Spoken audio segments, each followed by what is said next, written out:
Les 12 coups de midi, pourquoi Emilien affole les jeunes avant son élimination? Est-ce la fin proche qui attire les téléspectateurs? L'élimination à venir d'Emilien devenu un secret de Polichinelle, les audiences des 12 coups de midi se portent comme un charme sur TF1. La suite après la publicité. Avec Sophie Marceau, Emilien a-t-il décroché sa 23e et ultime étoile mystérieuse dans le numéro des 12 coups de midi diffusé dimanche 22 juin 2025? Le plus grand champion du jeu animé au quotidien par Jean-Luc Reichmann sur TF1 est sur le départ.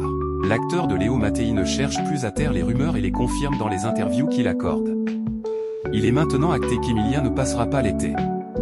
Son compteur pour la dernière phase du jeu devrait se bloquer à 23 étoiles mystérieuses. La suite après la publicité.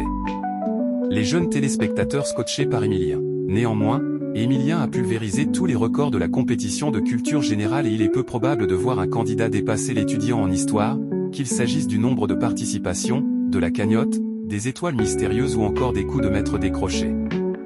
À l'approche de l'élimination la plus attendue de l'histoire des 12 coups de midi, le public s'impatiente de voir les stockades être portées. Les jeunes sont massivement présents pour apprécier les dernières participations de celui qui aurait pu fêter ses 2 ans de présence le 25 septembre prochain.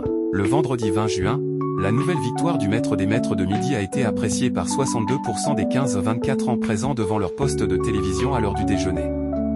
Une performance de haut vol. Ce qui a incité Jean-Luc Reichmann à réagir avec un émoticône orange vif. Et si tout le monde veut prendre sa place connaît une belle saison avec l'arrivée de Cyril Ferraud, le jeu de TF1 reste intouchable à l'heure du déjeuner avec une avance supérieure à 1 million de téléspectateurs. Emilien vs Xavier, le blockbuster de l'été. Après son parcours record, Emilien n'en aura pas fini avec les 12 coups de midi. Jean-Luc Reichmann a teasé la diffusion prochaine de la nouvelle édition du Combat des Maîtres. Le champion croisera le fer avec Xavier. La question est ensuite de savoir comment se porteront les audiences après le départ d'Emilien. Le champion avait pris le pouvoir seulement 2 mois après la sortie de Céline, la plus grande candidate féminine de l'histoire avec ses 125 victoires au palmarès.